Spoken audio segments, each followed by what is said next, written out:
Let us begin by making it clear that I love and respect The Big Show, Shawn Michaels, Ric Flair, and Christian. I mean, The Big Show debuted in 1999 for WWE and was going for a few years before that in WCW, which is a ridiculous career. Shawn Michaels is an all-timer, Ric Flair is the all-timer, and Christian is one of the most underrated guys ever. He deserves way more credit than he gets. I also like the fact they were part of this Raw storyline over the last few months and got a kick out of them whooping Randy Orton's ass at Clash of Champions. It was just nice, and as we always say, nice is nice. What has become abundantly clear though, and I feel like this was the final piece of evidence we needed, is that they are a part of this one issue which has now ruined WWE, or at least hurt them hugely. Why? Here's why.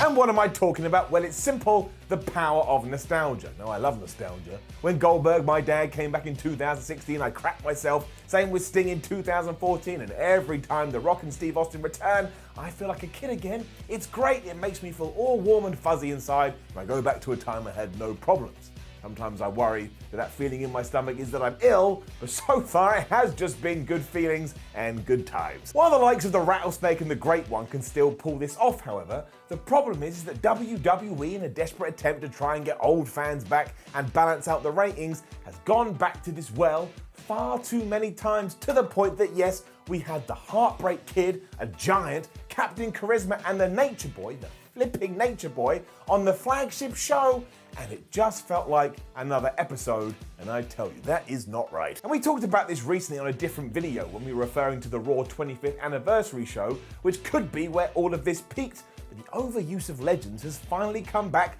to bite WWE in the ass, to the point I don't really know who else you could bring back or what they could do. Sure, if Austin came out of retirement, or if we did secure Roman Reigns versus The Rock, that is going to do gangbusters, but these are the exception and not the rule. And when we are talking about the rule, it's become the same guys over and over and over again, to the point we are now officially at the stage of diminishing returns. I mean, take Shawn Michaels. This is arguably the greatest in-ring performer ever, and as well as being killed on Raw a few months ago and having these back-to-back appearances, he's also involved in the NXT angle between Finn Balor and between Kyle O'Reilly. Now, that may have happened by the time you see this video, but should he be off TV because Randy Orton murdered him? The answer is yes, and there is every chance WWE does that, but even at its core, this is relying on him too much. I mean, it's really exciting when you first see him because of the memories and everything attached to him, but when he is on multiple shows, the magic wears off. It would be the same with Dwayne Johnson if he came back for a full year. By the time December rolled around, he's just a dude. He's just a guy you're used to seeing him every single week. And the reason it's important to highlight it is because it's been WWE's go-to for so long now, and they have to take it round the back and put a bullet in its head. That is way too extreme, but you take my point. You've run out of guys and you've run out of ideas, and really continuing to go back to the old guard has likely stopped new stars being made. If you're telling the universe over and over again that individuals from the past are more special than the current roster, fans will start to think that individuals from the past are more special than the current roster. It's like the whole WCW experiment on Raw. Booker T and Buff Bagwell got booed the flub out of because for years the message had been that World Championship Wrestling is the enemy, so that's what happened. The enemy arrived and they got jeered. The real crazy part is to try and think of someone else you could actually bring back. You can't, or at least I can't. We've done all the big wigs from the Attitude Era. Stars before that time are almost lost on current eyes because they don't really understand. And while you could try and pluck some of the legends from AEW, I suppose, even then, we see them over there. What's the joy of having them in a different setting? I don't think there is one, even though they are still being excellent. It all ties into this rebuilding process WWE needs to go through, the first step of which has to be to focus on the people you have and not who you had. Rey Mysterio is different because he's still active and putting everybody over like somebody has a gun to his head, but if we don't start creating new stars who feel as important, what are you going to do? Call the Ghostbusters? No. Or, I mean more specifically, wheel out Goldberg in 2030? The man will be 63 years old.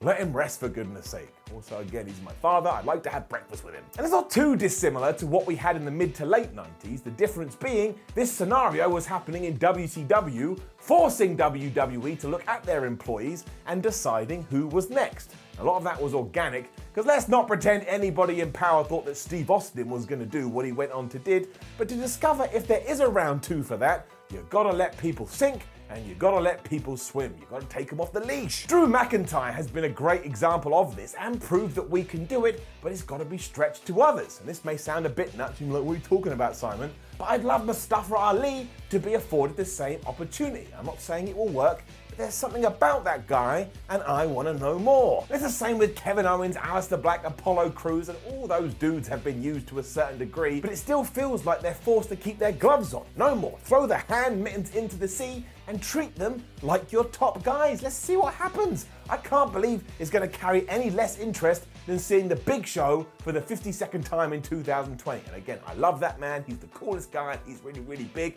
but he's had his time. As sad as that may be, we gotta move on. It's why Dominic Mysterio has been such a refreshing change too. I just accept him as a wrestler now, and a few months ago, he hadn't even had a match on TV. And yeah, I know comments, there's an element of nepotism here, but that's just life. If you're gonna get mad at that, it goes outside the walls of wrestling. This is what people do. Also, Dom has proved he may just be worth it. He's got his dad's genes. And of course, I'm talking about Seth Rollins.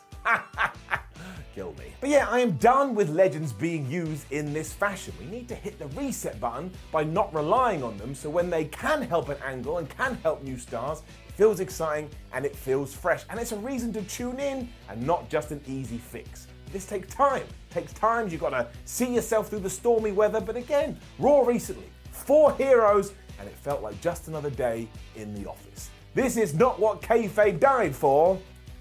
I mean, so you can't just keep going back to the likes of the NWO or D-Generation X or Triple H or Shawn Michaels or Scott Hall or Kevin Nash or Hulk Hogan. We've done all of that, and they're probably not going to lose to any of the current crop of stars anyway. So let's just highlight them, let's put the focus on those dudes and tell the fans, tell the audience, these are your guys, get behind them, shout their names, and let's see if they give anything back. Again, Drew McIntyre, if there were crowds, I think we'd all be pretty damn impressed.